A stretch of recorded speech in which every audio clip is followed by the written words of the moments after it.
SNDL stock analysis and price predictions for Thursday. Is SNDL stock a buy? I'll be breaking all this thing down in this brief short 1-minute video. I am the only guy in the space with an actual track record of 43,000 videos and 5 years of 44,000 and 5 years of experience, and that's all documented, by the way.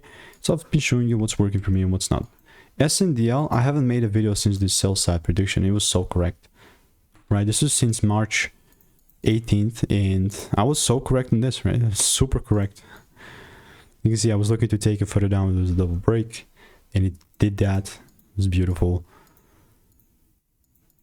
All that to say is the price now it's pumping up, which is fine. You know, this is what shifts look like, right? This is part of trading, and I like it. You know, when it's in the long side, that's what I like, towards the long side. So the only thing that's going to make me buy is just a solid double break.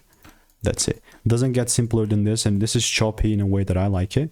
So if it does give me that shift, then I'm ready to pull the trigger on this swing wise, and then intraday wise, once I have this confirmation, right? We can also play around with that. We'll see though, and I'll keep you updated. And if you want to stay tuned and get my money making emails and insights for free, click the first link in the description. See you in the next one.